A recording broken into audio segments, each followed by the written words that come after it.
Good morning to all. My voice is a bit hoarse, so please bear with me. Okay. I thought I was just introduce myself. My name is Richard. I'm a medical doctor. And I thought I'd just share some parts of my life. My pleasure to be invited by Prof.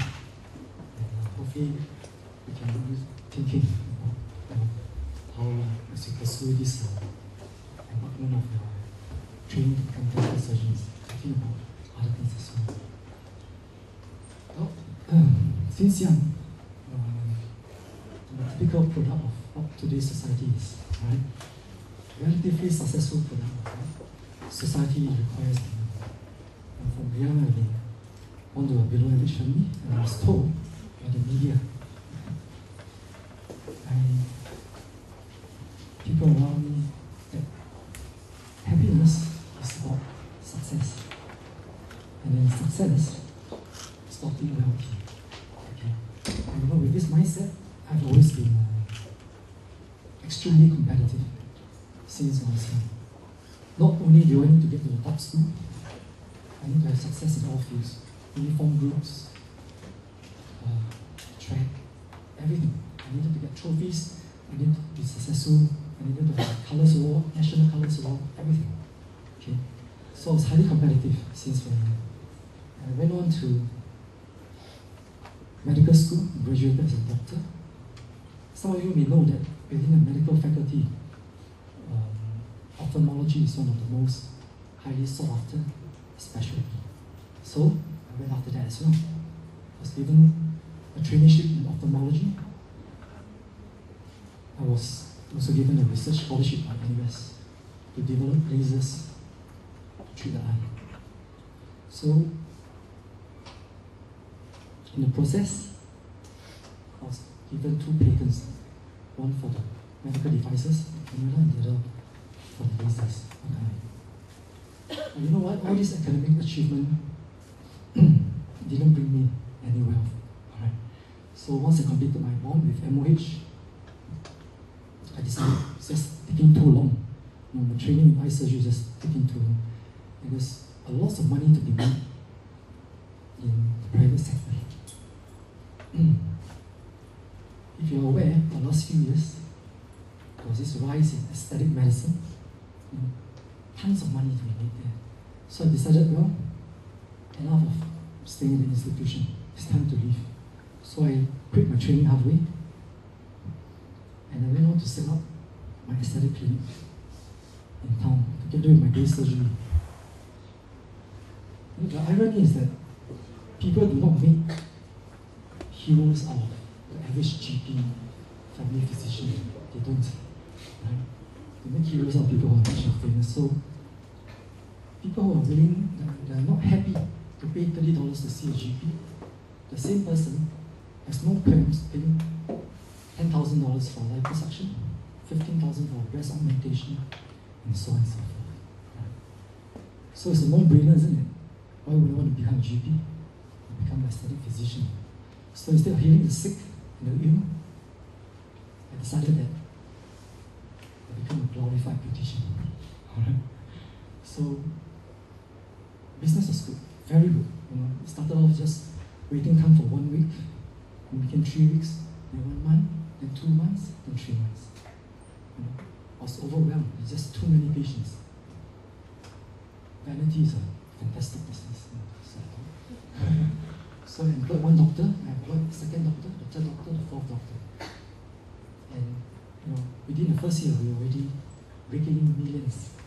Right? Just the first year. But never is enough, because you know, I was so obsessed with it. I started to expand into Indonesia. We get all the rich Indonesian Thais, okay, where they wouldn't blink an eye just to have a procedure done. So life was really good. So what do I do with this spare cash? How do I spend my weekends? Well, typically, I have car club gatherings. I take out my check car, just spare cash about myself, check car. We have car club gatherings. Okay. I go up to Sabang in Malaysia. We go car racing. Okay, it was my life. With the other spare cash, what did I do? I get myself a Ferrari. Okay, at that time, the 458 wasn't out. It's just only a Spider convertible. Okay, 430. Next please. Next please. Next please. This is a friend of mine, my schoolmate. He's a forex trader, a banker. So he got the red one. He was putting it down for the red one. Was getting the green one. Okay. Okay, next. So what do you do next after you get a car? It's time to buy a house, to build our own bungalows. Okay, next. So we go around, getting a GCB. We look for land to build our bungalows. We went around hunting. Next place. Okay. So how do I live my life? Well, beyond that, we have to mix around with the rich and famous, the beautiful. This is Miss Rachel Kam. She's one of Miss Universe. Next please. Next please. So we hang around with the beautiful, the rich and famous. Okay. Next please. This is, by the way, is Ed Severin, he's the co-founder of Facebook. He's worth $2.6 billion. Alright? So that's how we spend our life. We're dining in all the restaurant, Michelin chefs, So I reached a point in life where I thought I had everything. I arrived at the pinnacle of my career now. Next please. That's me, 1 year ago in the gym. Okay? And I thought I was like, everything under control, and reaching the pinnacle of who I am. Well, I was wrong.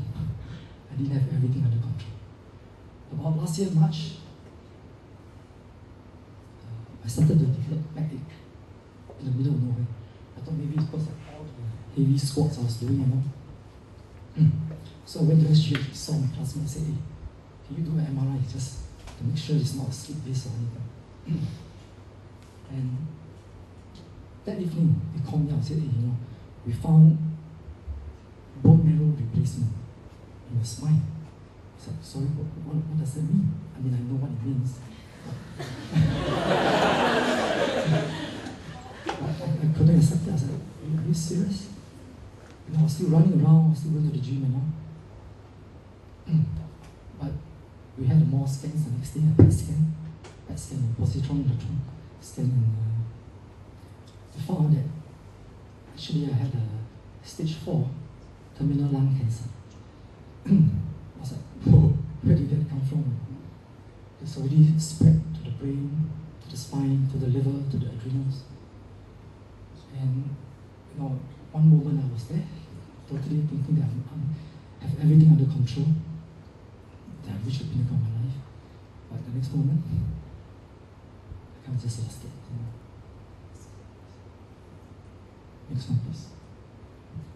This is the CT scan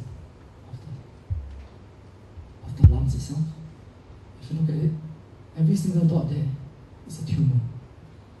We call this miliaries or miliaries tumor.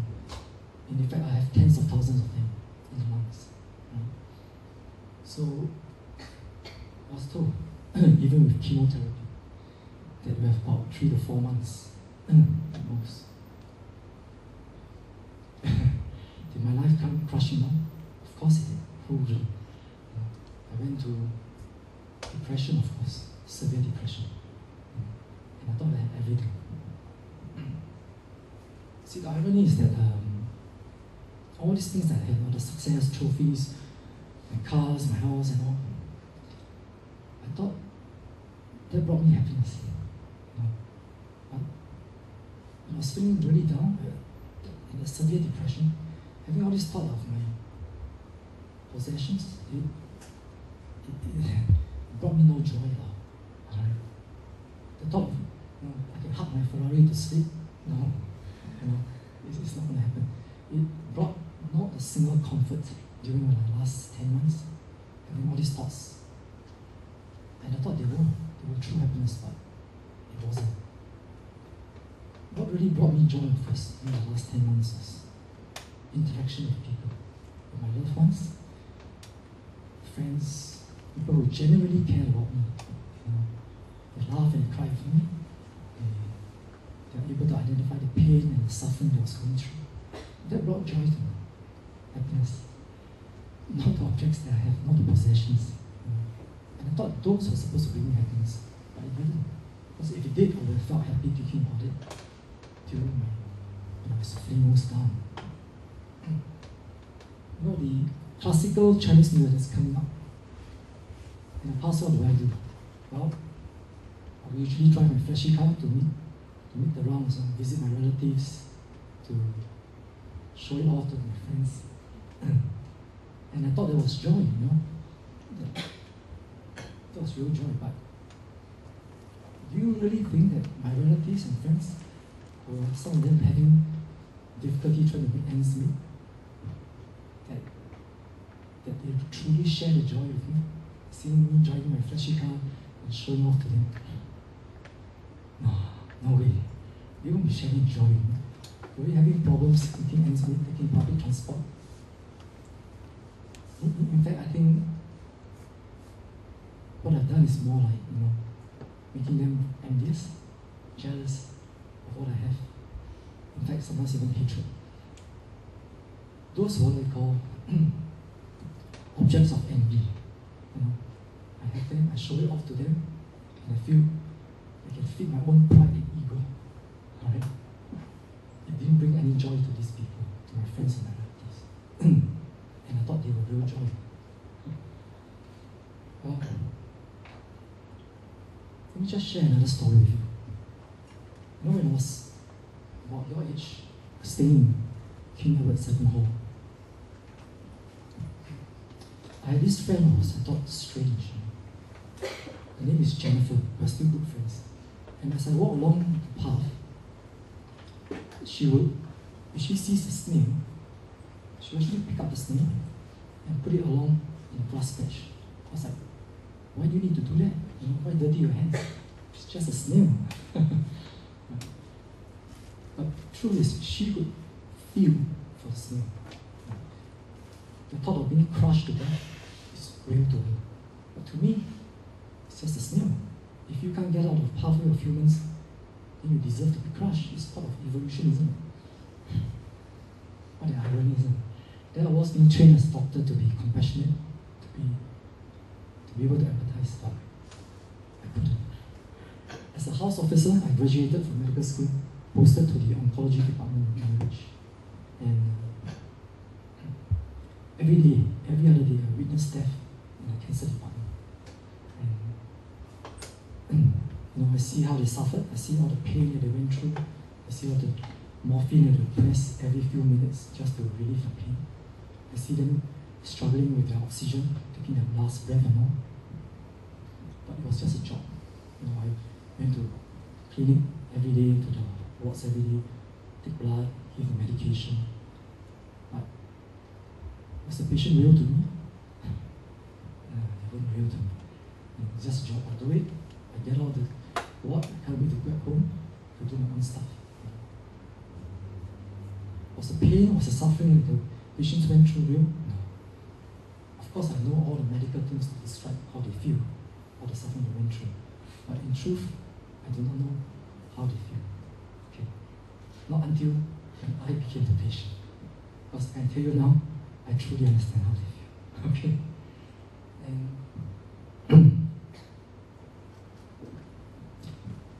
if you ask me, would I have been a very different doctor if I were to relive my life again? Now, okay, I can tell you yes, because I truly understand how the patient feels now. Right? And sometimes I have to learn the hard way. Even as you start just your first year, to become, embark this journey to become dental surgeons, let me just challenge you on 2 fronts.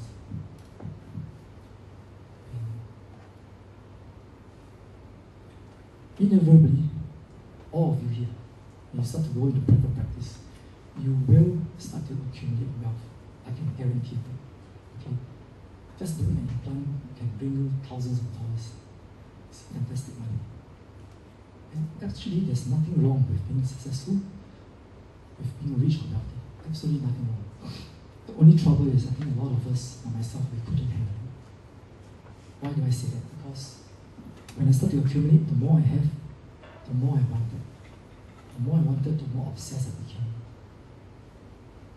And what I showed you earlier on, all I cared was basically to get more possessions to reach the pinnacle of what society determines, or what they want us to be. And I became so obsessed that nothing else really mattered to me. Patience was just a source of income, you know. And I tried to squeeze every single cent out of these patients. A lot of times we forget whom we're supposed to be serving, and we become so lost that we serve nobody else but just ourselves, you know. And that was what happened to me. Whether it's in the medical, the dental fraternity, I can tell you right now, in the right practice, sometimes we just advise patients on treatment that's not indicated. You know, gray areas, and even though it's not necessary, we can't advocate it. We can't lose our moral compass along the way because we just want to serve ourselves. Worse, I can tell you, over the last few years, we badmouth our fellow colleagues, our fellow competitors in the industry. We have no qualms about it. So long as you can put them down, give ourselves an advantage, we do that. Okay, and that's what's happening right now. Medical, dental, everywhere. My challenge to you is to not to lose that moral compass. Alright? I learned the hard way. I hope you never have to do that. Secondly, a lot of us will start to get numb to our patients as we start to practice. Even as we go to whether it's government hospitals, private practice. I can tell you when I was in the hospital, stacks of patients' folders. I can't wait to get rid of all these folders as soon as possible. I can't wait to get the patient out of my consultation room as soon as possible because there's just so many. Right? And that's a reality because it becomes a job, a very routine job, the OPD. And that's the sad part of it. Do I truly know how the patient feels back then? No, I don't. And the fears, the anxiety and all, do I truly understand what they are going through? I don't. Not until when this happens to me. And I think that's one of the biggest flaws in our system because we're being trained as healthcare providers, professionals, and yet we don't know how exactly they feel. I'm not asking you to get involved emotionally. I can do this professionally, but do we actually make a real effort to understand what they're going through, the pain, and all? Most of us won't. Right? I can assure you of that. So, don't lose it. Okay? My challenge to you is to always be able to put yourself in the patient's shoes. Right? Because the pain, the anxiety, the fear are very real. Even though it's not real to you, it's real to them. Right? So, don't lose it. And you know, right now, I'm in the midst of my 5th cycle of my chemotherapy. I can tell you it's a terrible feeling. Right? Chemotherapy is one of those things you don't wish even your enemies to go through because it's just suffering, lousy feeling, throwing up, you don't even know if you can retain your meals anymore. Terrible feeling. And even with whatever little energy now I have, I try to reach out to other cancer patients because I truly understand what pain and suffering is like. It's kind of a little too late and too little. Right? You guys have a bright future ahead of you. You have all the resource and energy. So I would think that I challenge you to go beyond your immediate patients. To understand that there are people out there who are truly in pain, truly in hardship.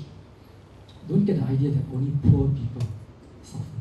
It's not true because a lot of these poor people, they don't have much in the first place. They're easily contented. For all you know, they're happier than you. Okay? But there are out there people who are suffering mentally, physically, hardship, emotionally, financially, and so on and so forth. And they are real. We choose to ignore them or we just don't want to know that they exist. So, do think about it. Alright? Even as you go on to become professionals and mental surgeons and all. That you can reach out to these people who are in need. And whatever you do can make a large difference to them. I'm not at the receiving end, so I know how it feels like. Someone who genuinely care for me, encourage and all, it makes a lot of difference to me. Just okay, that's what happens after treatment. I had a treatment recently, but I'll leave this for another day. A lot of things happen along the way, and that's why I'm still able to talk to you today. Okay, next one. I'll just end on with this quote here. It's from this book called Tuesdays with Morris. I don't know, some of you may have read it. Okay. That everyone knows that they are going to die. Every one of us knows that. But the truth is, none of us believe it. Because if we did, we would do things differently. When I faced death, when I had to, I stripped myself off totally. And I focus only on what is essential. The irony is that a lot of times, only when we learn how to die, then we learn how to live. Okay. I know it sounds very morbid for this month. Okay, but it's the truth. That's what I went through.